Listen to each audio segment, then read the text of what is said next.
बुलाएं जल्दी जल्दी। क्लास का टाइम कंप्लीट हो गया था इसलिए इसे डिस्कनेक्ट होना ही था। और ये हमारी नेक्स्ट क्लास शुरू हो गई है।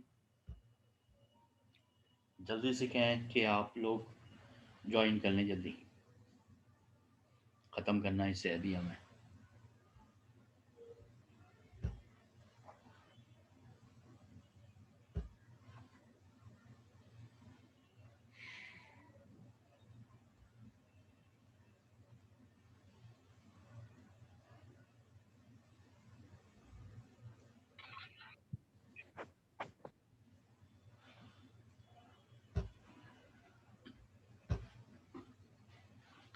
जी जनाब, तो आपने देखा कि ये सब बीटा डीके आपको एग्जाम्पल्स की सूरत में आपके सामने। अब आते हैं गैमा डीके की तरफ। गैमा रेडियो एक्टिविटी कहलाती है। और जैसा कि अभी आपको बताया कि in gamma radioactivity the gamma rays emit from the radioactive nucleus. Gamma rays are high energy electromagnetic waves. ये particles नहीं होते, ये gamma rays होती हैं. When a parent's nuclei emit an alpha or beta particle, then form daughter nuclei या nucleus in excited state. जब कोई alpha या बीटा पार्टिकल इमिट हो चुका होता है, अभी आप देख कर आ रहे हैं ना, कभी अल्फा रेडियो एक्टिविटी हुई, किसी में बीटा रेडियो एक्टिविटी हुई। दोनों सूरतों में क्या हो रहा है कि न्यूक्लियस के अंदर एक अजीब व गरीब किस्म की सिचुएशन पैदा हो रही है कि वो न्यूक्लियस अपनी स्टेबिलिटी को चैलेंज कर रहा है। नतीजा ये हो रहा है कि उस न्यूक्लियस का कुछ हिस्सा टूट रहा है, बाहर निकल रहा है और वो अल्फा पार्टिकल कहला रहा है।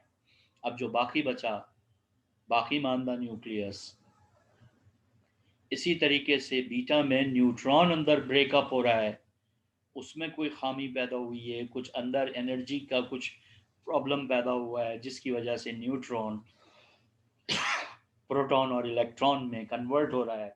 इलेक्ट्रॉन बाहर निकल रहा है, न्यूट्रॉन अंदर ही प्रोटॉन की शक्ल में अंदर रह रहा है। इतना आसान नहीं है, अंदर बहुत अजीब व गरीब किस्म की सूरत हाल पैदा होती है।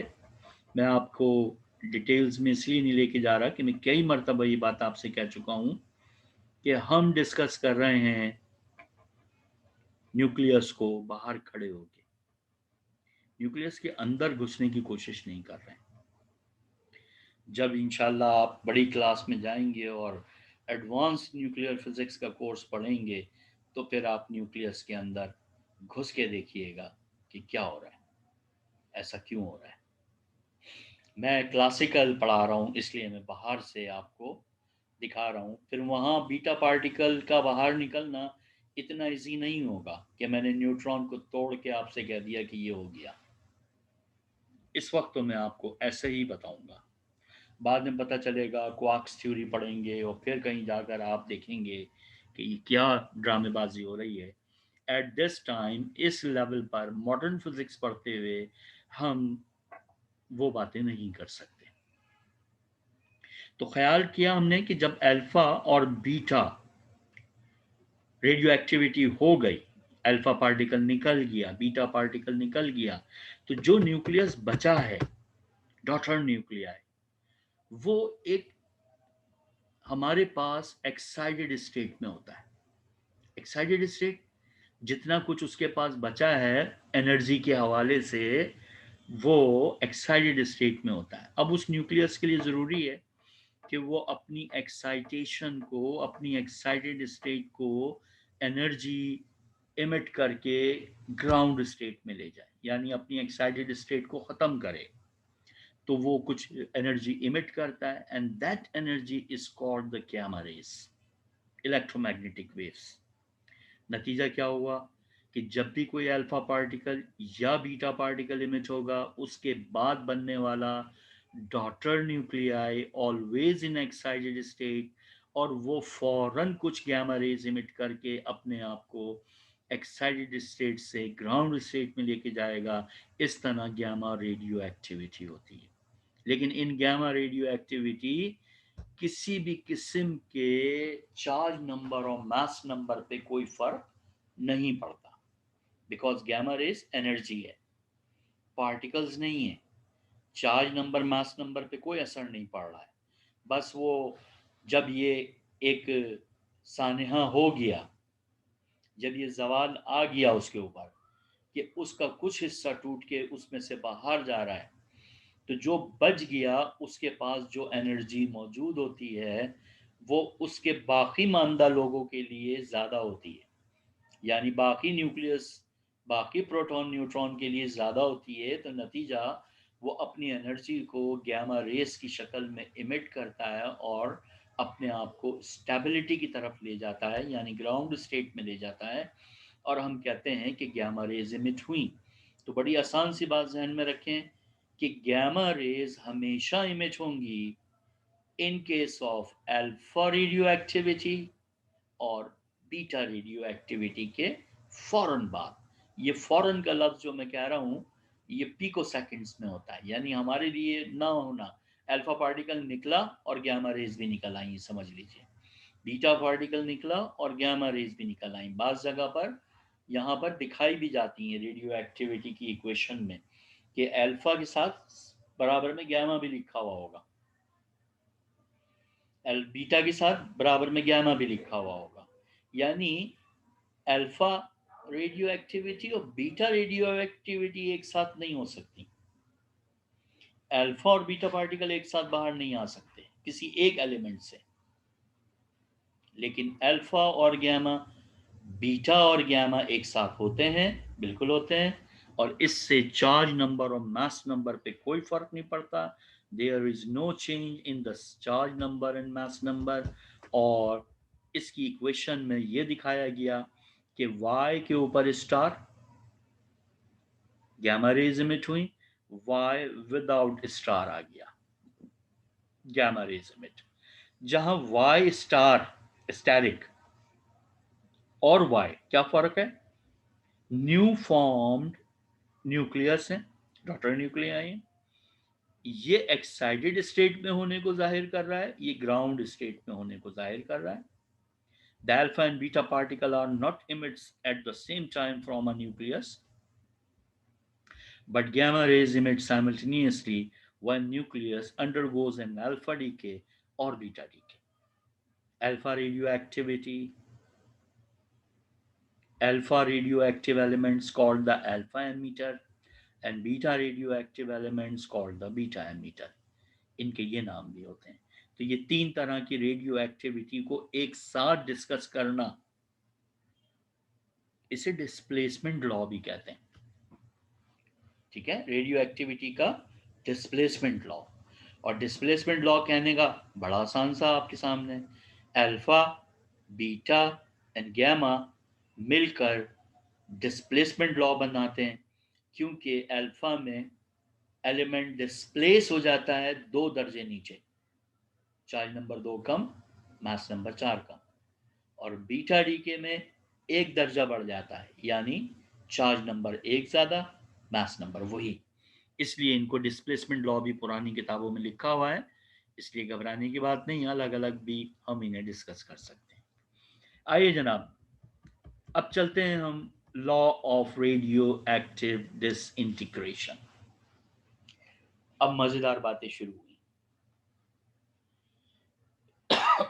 जी, रेडियो एक्टिविटी स्पॉन्टेनियस प्रोसेस है।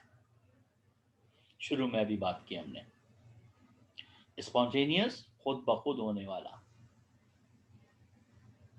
फोरकास्ट भी नहीं कर सकते आप, पहले से नहीं कह सकते आप कि आज का दिन कैसा रहेगा, नहीं, इनके यहाँ हॉरोस्कोप नहीं होता।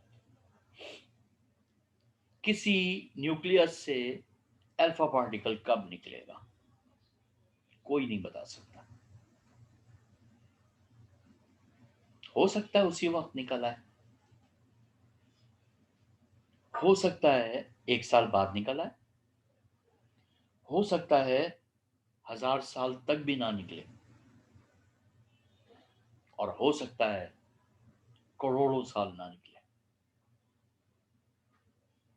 स्पॉन्टेनियस का मतलब खुद ब खुद होने वाला हमारे किस वक्त होगा आप ये नहीं बता सकते। सिर्फ अल्फा का ही नहीं, बीटा का भी यही है, हम नहीं बता सकते कब होगा, कब अल्फा पार्टिकल निकलेगा, कब बीटा पार्टिकल निकलेगा। ये तो खुद ब खुद होने वाला एक प्रोसेस है। लेकिन साइंटिस्ट ऐसे जान नहीं छुड़ाते किसी चीज से, कहते हैं अच्छा, उन्होंने कहा कि अच्छा कुछ ऐसा करते हैं कि एक मिनिमम अमाउंट देखते हैं कितना है, मिनिमम अमाउंट, द प्रोबेबिलिटी कि कम से कम उस सारे अमाउंट में से, ये तो मैं एक न्यूक्लियस की बात कर रहा था ना, मैंने रेडियम का एक न्यूक्लियस दे दिया आपके हाथ में, मुमकिन तो नहीं है, ऐसे समझाने के लिए कह रहा हूँ, मैंने आप सबको रेडियम का एक एक न्यूक्लियस पकड़ा दिया और कहा बताएं भाई कब अल्फा पार्टिकल इमिट होगा। हो सकता है आप में से किसी बच्चे की किस्मत अच्छी हो, उसी वक्त अल्फा पार्टिकल निकल जाए, हो सकता है सारी उम्र तक लेके बैठा रहे और उसमें से अल्फा पार्टिकल ना निकले। एक एक न्यूक्लियस, कुछ नहीं कह सकते। लेकिन साइंटिस्ट ने कहा एक ऐसा इनिशियल अमाउंट जिसमें इस बात की प्रोबेबिलिटी हो कि बिल्कुल उसी वक्त एक कम से कम डीके हो जाए, कोई सा भी उनमें से, उस मिनिमम अमाउंट को नाम दिया गया डीके कांस्टेंट। डीके कांस्टेंट कि अगर रेडियम के 10 की पावर 11 एटम्स हो मेरे पास, 10 की पावर 11 यानी 1 के आगे 11 जीरो, तो इस बात का इम्कान मौजूद होता है कि इन 10 की पावर 11 में से कोई एक ऐसा न्यूक्लियस जरूर होगा जो उसी वक्त अल्फा पार्टिकल इमिट करे। The minimum amount, that's probability है ये हमारे पास कि किसी एक में से अल्फा पार्टिकल निकल सकता है। हर एलिमेंट की डिफरेंट है, ये तो मैंने रेडियम की बताई है आपको 10 की पावर 11, तो 1/10 की पावर 11 क्या बन गया, 1/10 की पावर 11 बन गया कि 10 की पावर 11 एटम्स में से एक, कोई सा भी, उसी लम्हे अल्फा पार्टिकल दे देगा आपको। The minimum amount of the radium 10 to the power 11 पर सेकेंड एक अल्फा पार्टिकल आपको मिल जाएगा। इसे कहते हैं disintegration constant, decay constant lambda. कुछ एलिमेंट्स ऐसे भी हैं जिनकी डीके कांस्टेंट 10 की पावर 11 के बजाय 10 की पावर 3 है, यानी 1000 न्यूक्लियस आपके पास हो उसी में से एक उसी वक्त निकल आएगा। डिपेंड्स कि क्या है वो रेडियम है, वो रेडॉन है, वो लीड है, वो यूरेनियम है, वो थोरियम है, वो क्या चीज है, हर एक का अलग है डीके कांस्टेंट, किसी का ज्यादा किसी का कम, किसी के 10 की पावर 11 एटम्स, किसी के 10 की पावर 3 एटम्स, किसी के 10 की पावर 7 एटम्स, एक पार्टिकल उसी वक्त मिल जाएगा, तो इसको उन्होंने नाम दिया डीके कांस्टेंट। अब देखें मजे की बात, अगर रेडियम के 10 की पावर 11 में से पर सेकंड एक पार्टिकल मिलने की उम्मीद है उसी वक्त, तो एक मोल रेडियम अगर मैं ले लूं तो क्या होगा, एक मोल रेडियम 222 ग्राम रेडियम ले लिया मैंने, 228 ग्राम, सॉरी 228 ग्राम क्या बना, 1 मोल ऑफ द रेडियम ले लिया। कितने एटम्स होंगे इसमें, 6.0 टू 10 की पावर 23, और हर 10 की पावर 11 में से एक पार्टिकल की निकलने की उम्मीद है। तो जब मैं 10 की पावर 11 को इस एवोगाड्रो नंबर से डिवाइड करूंगा तो मुझे पता चलेगा कि 6.0 टू 10 की पावर 23 माइनस 11 क्या बना, 10 की पावर 12। तो एक मोल रेडियम से 6.02 10 की पावर 12 न्यूक्लियस ऐसे होंगे जो उसी वक्त पर सेकेंड के होंगे, यानी इनिशियल अमाउंट के बढ़ने से नंबर ऑफ पार्टिकल्स बढ़ गए, प्रोबेबिलिटी बढ़ गई, ज्यादा पार्टिकल मिलने लगे। और अगर मैं एक के बजाय और ज्यादा ले लूं तो और ज्यादा हो जाएंगे। इस बात को क्या कहा हमने? Law of radio active disintegration. According to the law of radioactive disintegration, the rate of change of radioactive nucleus, decay होना यानी चेंज होना, पेरेंट से डॉटर में जाना, with respect to time, time के लिहाज से, is directly proportional to the initial amount. Initial amount पे बड़ा डिपेंड करता है कि आपके पास अमाउंट कितना है। जितना ज्यादा अमाउंट उतने ज्यादा particle. The rate of change of nuclei यानी डीके होने की शरह। कितना अमाउंट है? एक न्यूक्लियस है, बैठे रहिए। 10 की पावर 11 है, एक की उम्मीद है, ये दिस वन इक्वल टू 1। एक मोल है, अब बढ़ता जा रहा है, बढ़ता जा रहा है, 2 मोल, 10 मोल, बढ़ता जा रहा है। तो d n t upon d t directly proportional to the initial amount where negative sign shows decrease in amount. Parents nucleus कम हो रहे हैं। ठीक है, फिर हमने कहा सिर्फ इसी पे डिपेंड नहीं करता है, कांस्टेंट पे भी डिपेंड करता है। जैसे अभी बात की हमने, किसी के लिए 10 की पावर 11, किसी के लिए 10 की पावर 3, किसी के लिए कुछ और, तो लैम्डा पे भी डिपेंड करता है, तो ये कांस्टेंट आ गया। Where lambda is called the disintegration constant और डीके कांस्टेंट। इसका यूनिट होता है पर सेकंड, सेकंड इनवर्स। ये बन गई इक्वेशन, माइनस इधर ले आए। इस इक्वेशन 1 को हम कहते हैं रेडियो एक्टिव डिसइंटीग्रेशन लॉ। ठीक है, इस इक्वेशन को अगर गौर से देखें तो ये एक फर्स्ट ऑर्डर डिफरेंशियल इक्वेशन है। और मैं अगर इस फर्स्ट ऑर्डर डिफरेंशियल इक्वेशन को सॉल्व करना चाहूं तो कैसे कर सकते हैं? जैसे first order differential equation solve की जाती हैं, बाय सेपरेशन ऑफ वेरिएबल्स। दोनों तरफ सेपरेशन ऑफ वेरिएबल्स किया, n t d n t lambda d t. ऊपर वाली इक्वेशन को देख लें, ये एन टी को यहां ले आए, डी टी को उधर ले गए, that is called the separation of variables. Integrate on both side, integral d n t upon n t equal to minus lambda d t. ये तो फॉर्मूला एक बड़ा आसान सा, l n n t minus equal to minus lambda d t का t आ गया n plus 1 a 1 called integral constant. C लगाते हैं आमतौर पर, सी जरा यहाँ नाराज हो जाएगा इसलिए मैंने ए 1 लिया है। इंटीग्रल कांस्टेंट, इसकी वैल्यू फाइंड आउट हो सकती है कैसे? फॉर एग्जाम्पल जब टी 0 है तो जो अमाउंट ऑफ न्यूक्लियस है तादाद वो एन नॉट है, इनिशियल अमाउंट एन नॉट है। तो टी की जगह 0 रखा, एन टी की जगह एन नॉट रखा, टी की जगह 0, ये टर्म 0 और एन टी की जगह एन नॉट आया, तो ए 1 बराबर l n n naught. Values रख दी मैंने यहाँ, ए 1 की वैल्यू आ गई एल एन एन नॉट, यहाँ लाके रख दी वापस, जैसा कि करते हैं आप डिफरेंशियल इक्वेशन में। जब मैंने ये वैल्यूज वापस इक्वेशन 1 में रखी तो ये बन गया। इस एल एन एन नॉट को लेफ्ट पे ले आइए, minus l n n naught, यहां बच गया minus lambda t. Log rule apply किया, माइनस में अगर 2 लॉग हों तो उनको डिवीजन में लिख सकते हैं सिंगल लॉग के साथ, बचपन में पढ़ा होगा। N t upon n naught, l n खत्म करना है तो taking exponential on both side, दोनों तरफ एक्सपोनेंशियल ले लिया, ये पावर सब एक्सपोनेंशियल के सर पे जाके बैठ गई और यहां से एल एन खत्म हो गया। नेचुरल लॉग को खत्म करने का तरीका एक्सपोनेंशियल है, आम लॉगरिथम को खत्म करने का तरीका एंटी लॉग है। वो उसकी बेस 10 होती है, इसकी बेस एक्सपोनेंशियल होती है।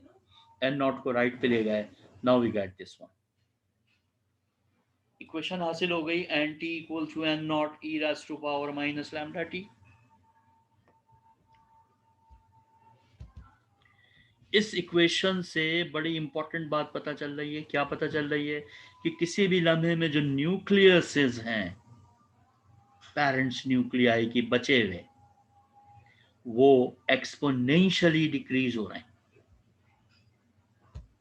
यानी कोई भी radio active substance exponentially decrease होता है with respect to time, according to the above equation. Any radioactive substance decay exponentially with time, and this is called the exponential law. ख्याल कीजिएगा, शुरू किया था हमने law of radio active disintegration के नाम पर, वो इक्वेशन बन गई थी ऊपर, लेकिन जब उसे सॉल्व किया अनदर लॉ, इसको हम एक्सपोनेंशियल लॉ कहते हैं इस इक्वेशन को, और ये बताती है कि कोई भी रेडियो एक्टिव सब्सटेंस जब टी जीरो हो तो एन नॉट अगर उसका इनिशियल अमाउंट हो तो वो एक्सपोनेंशियली डीके करती है। एक्सपोनेंशियली डीके का मतलब होता है बड़ी तेजी से डीके करता है, फिर आहिस्ता आहिस्ता सैचुरेशन फॉर्म में आ जाता है। ये एक्सपोनेंशियल ग्राफ कहलाता है। स्ट्रिक्टली डिक्रीजिंग, माइनस लगा हुआ हो प्लस लगा हुआ हो, स्ट्रिक्टली इंक्रीजिंग, तेजी से बढ़ना, यहाँ तेजी से कम होना, that is called exponential law. ये बड़ा इंपॉर्टेंट इक्वेशन है, न्यूमेरिकली भी सॉल्व होते हैं इससे। चलिए, अनदर टर्म रेडियो एक्टिविटी में बड़ी इंपॉर्टेंट टर्म है, बहुत यूज होती है, हाफ लाइफ, निस्फ जिंदगी, आधी जिंदगी, हाफ लाइफ। किसी भी रेडियो एक्टिव सब्सटेंस की हाफ लाइफ बड़ी इंपॉर्टेंट चीज होती है। क्या होती है? The time in which a radioactive substance decay half of its initial amount is called half-life of a radioactive substance. एक इनिशियल अमाउंट लिया मैंने 10,000 न्यूक्लियस, फॉर एग्जाम्पल समझाने के लिए कह रहा हूं, 10,000 न्यूक्लियस लेके बैठ गया मैं, उसमें से अल्फा पार्टिकल निकल रहा है। फर्ज करें एक हफ्ता गुजरा, 10,000 में से 5,000 पेरेंट से डॉटर न्यूक्लियाई बन गए, यानी 5,000 में से अल्फा पार्टिकल निकल गया। 10,000 अमाउंट था, 5,000 पेरेंट्स रह गए, 5,000 डॉटर न्यूक्लियाई आ गए एक हफ्ते में। तो हम कह सकते हैं कि एक हफ्ते के अंदर ये इनिशियल अमाउंट आधा रह गया। वो एक हफ्ता, 1 वीक क्या बन गया इसका?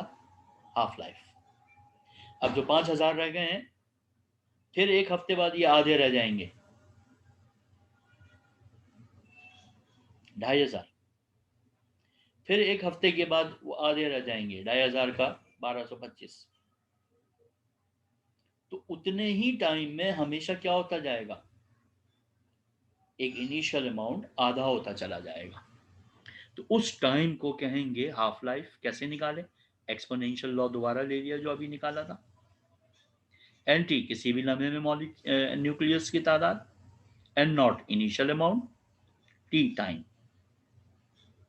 फर्ज कीजिए ये एन टी इस इनिशियल का आधा रह जाए, यानी n t n naught by 2। तो इसका मतलब ये जो टाइम गुजरा ये क्या कहलाएगा?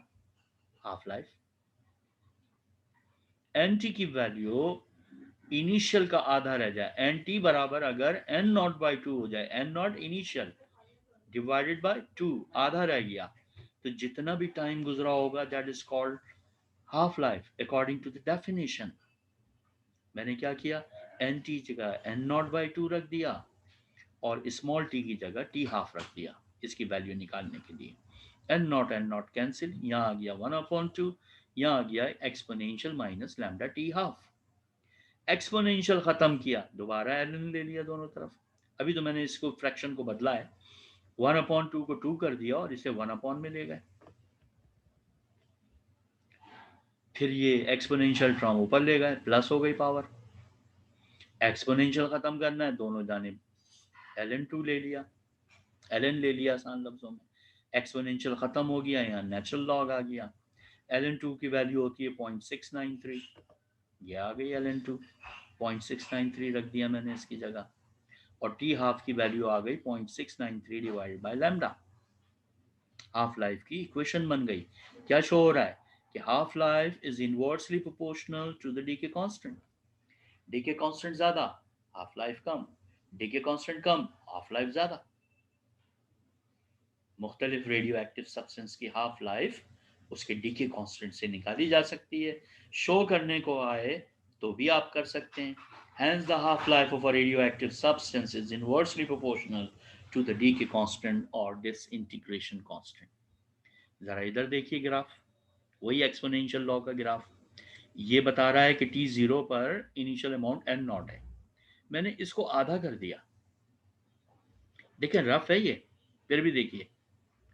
जी फराज कुछ पूछ रहे हैं?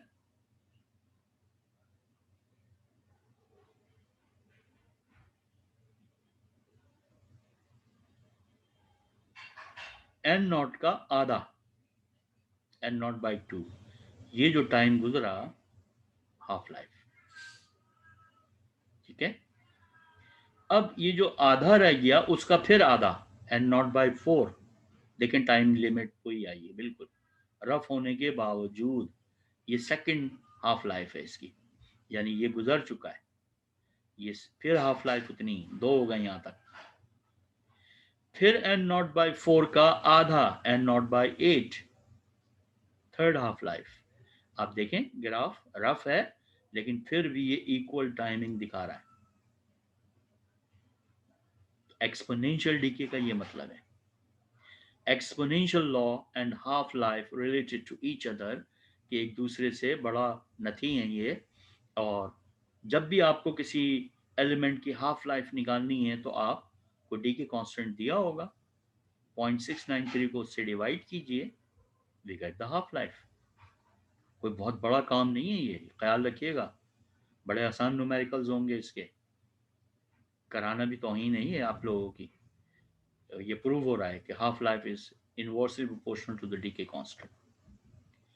हाफ लाइफ के बाद एक और लाइफ होती है, मीन लाइफ। मीन लाइफ को समझने के लिए फिर ग्राफ में वापस जाइए, इस वाले में इनिशियल अमाउंट एन नॉट, पहले में आधा हो गया, दूसरे में आधे का आधा हो गया, फिर तीसरे में उसका भी आधा हो गया, चौथे में आधा हो गया। ये लाइन मैंने जो छोड़ी है पैरेलल टू टी एक्सिस छोड़ी है। कब तक चलता रहेगा ये सारा प्रोसेस? इन्फिनिटी तक, इनफाइनाइट तक। अगर ये सारे के सारे जीरो हो जाएं, यानी सारे के सारे डॉटर न्यूक्लियाई में चेंज हो जाएं सब, तो जितना भी अरसा लगेगा उसे मीन लाइफ कहेंगे। मीन लाइफ क्यों कहते हैं? इसलिए कि देखें, अगर मैं कहूँ ये 10,000 है मेरे पास, 10,000, तो अब कितने रह गए इतने वक्त के बाद? 5,000। इतने वक्त के बाद 2,500। इतने वक्त के बाद 1,250। इतने वक्त के बाद 725। चलता रहेगा ये, चलता रहेगा ये तो मैंने 10,000 बताया है, तो मैंने ये बात कही है। तो क्या देख रहे हैं आप, पहले ही झटके में 5,000 तो निकल गए। इसका मतलब ये जो दूसरे में आए हैं इन्होंने ये पूरा वक्त गुजारा है, यहाँ 2,500 निकल गए। जो यहाँ पहुंचे उन्होंने ये वक्त भी गुजारा है, ये वक्त भी गुजारा है। तो सब एक जैसा टाइम नहीं गुजार रहा है।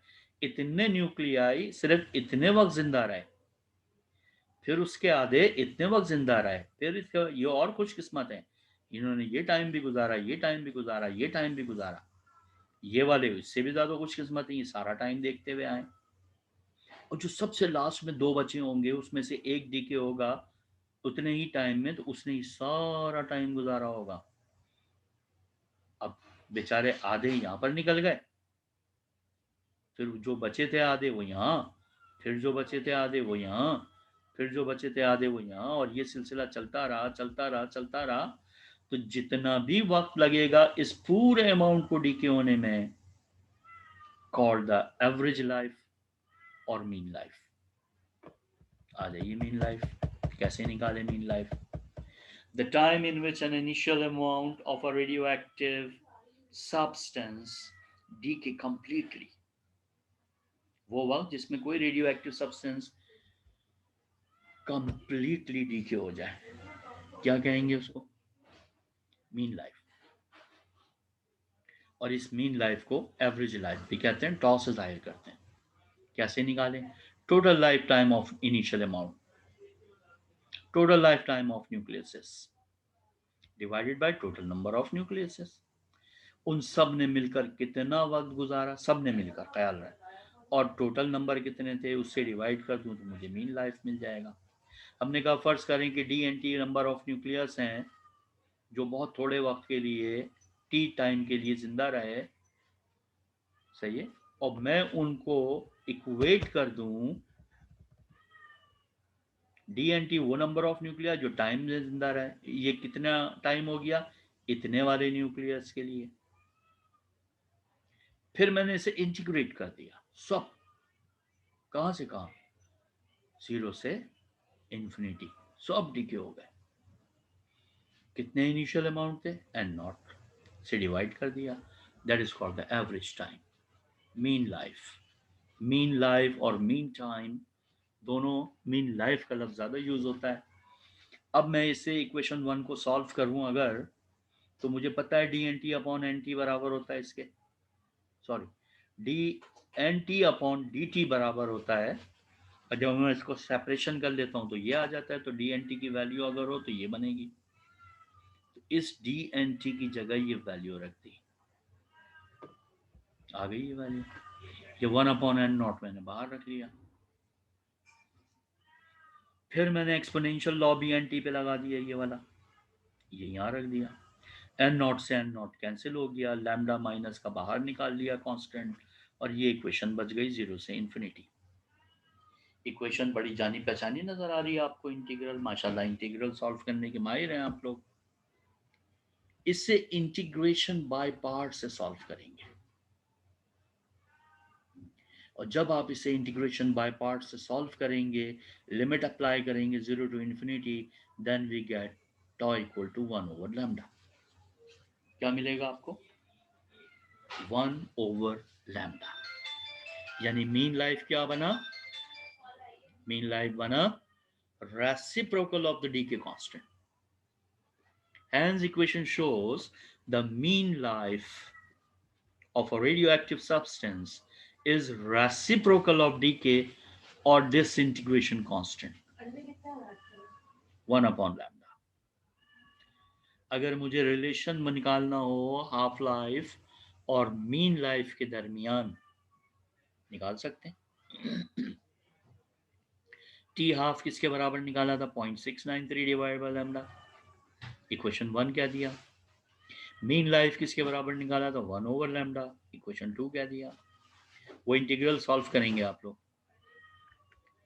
अब 1/λ की वैल्यू, यानी जहां लिखा हो 1/λ वहां टॉ लिख सकते हैं।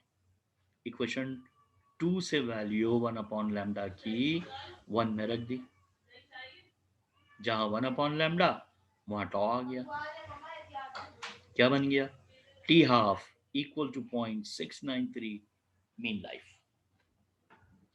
That is a relation between half life and mean life. mean life को लेफ्ट पे रख लें तो बन गया mean life is equal to half life divided by 0.693। Formula मिल गया, अगर हाफ लाइफ मालूम है तो मीन लाइफ निकाल सकते हैं, और साफ जाहिर हो रहा है क्या, the above equation shows the mean life is directly proportional to half life। कि मीन लाइफ जो है वो हाफ लाइफ का डायरेक्टली प्रोपोर्शनल होती है।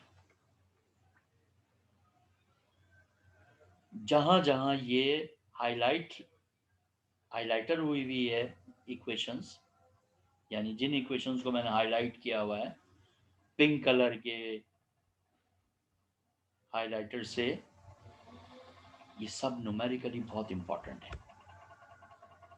सबको अच्छी तरह याद रखेंगे, इसके साथ इसका न्यूमेरिकल भी होगा। ये है जनाब रेडियो एक्टिविटी। 2 टॉपिक मैंने छोड़े हैं इसके अंदर, आपको इतने इंपॉर्टेंट नहीं थे इसलिए मैंने उनको ज़्यादा छेड़ना मुनासिब नहीं समझा। जहाँ जहाँ इन इक्वेशंस को हाईलाइट किया गया है वो सब के सब न्यूमेरिकली बहुत इंपॉर्टेंट है, देखेंगे आप उनको ज़रूर। जो सुबह वाले मेरे बच्चे हैं इस वक्त, उनकी लास्ट क्लास है ये आज,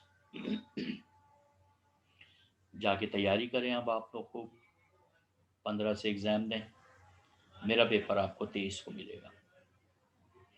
और जो शाम वाले बच्चे हैं हमारे, उनकी क्लास अभी फरवरी में कंटिन्यू रहेगी। 2 या 3 क्लासेस मुझे और मिलेंगी अभी। तो मैं उनको पहले न्यूक्लियर रिएक्शन पढ़ाऊँगा, फिर मैं उधर से एक चैप्टर आपको और कराऊँगा। आप लोगों का न्यूक्लियर रिएक्शन रह गया है, उधार। कभी मौका लगा तो ये उधार आपसे उतार देंगे। वैसे तो अभी आप ये एडवांस पढ़ेंगे इसका, न्यूक्लियर फिजिक्स का। उसके अंदर तो बहुत डिटेल में आप बातें पढ़ेंगे। ये तो आपको बच्चों वाली चीज़ें नज़र आएंगी जो यहाँ पर आप पढ़ रहे हैं। अब वो आपकी किस्मत है। तो ये जो शाम वाली क्लास है हमारी, इंशाल्लाह नेक्स्ट बुध को इसी तरीके से अपने टाइम पे होगी, और जो कुछ भी होगा वो आपको मिल जाएगा। और अगर कोई बच्चा अटेंड करना चाहता है और सुबह वाला भी, वेल एंड गुड, बिल्कुल कर सकते हैं, मुझे कोई एतराज़ नहीं है। The same password, same link. Sir attend करते हैं, सारे अटेंड करते हैं सर, जितने भी क्लासेस है हम रेडी है। सही है, बिल्कुल सही है। वो इसलिए सर कितने बजे? इतने हाँ जी, 6:40 पर ही? पहले 6:30 पे होती थी, नमाज की वजह से 6:40 कर दिया है। तो वो तो अनाउंस मैं अगर आपकी उसमें भी डाल दूंगा आपके ग्रुप में, तो जो करना चाहते हो कर लें, लेकिन एग्जाम में मैं आपको रेडियो एक्टिविटी तक दूंगा, आगे नहीं दूंगा। ओके आपको सर। एग्जाम में नहीं दूंगा। तो क्योंकि अब आप एग्जाम की तैयारी करेंगे यकीनन, तो पढ़ने बहुत अच्छी बात है ये तो, क्योंकि फरवरी में मेरी अभी क्लासें शाम वालों की रहेंगी। तो इंशाल्लाह सर यहीं तक आएगा ना एग्जाम्स में, जब सर कुछ इम्पोर्टेंट बता दें, आप क्या देंगे? थोड़ा सा इम्पोर्टेंट तो बता दें। माशाल्लाह माशाल्लाह। इम्पोर्टेंट क्या बता दें, सारा तो नोट्स बना के आपको दिए मैं। ऑनलाइन आपने एग्जाम देने हैं, हैं? सर बताओ। इम्पोर्टेंट तो उस वक्त देते यस तो बता दें। जब फिजिकल एग्जाम हो रहे होते हैं।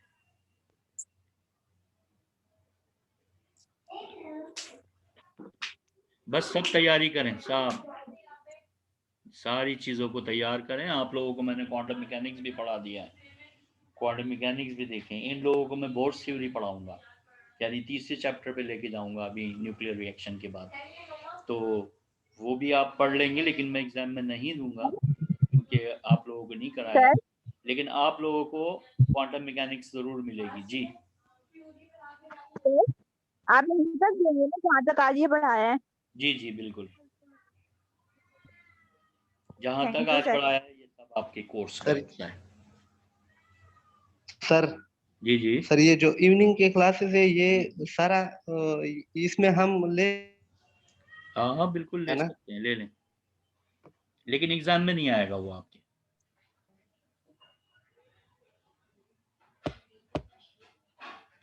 चलें फिर इसको आज यहीं तक रखते हैं।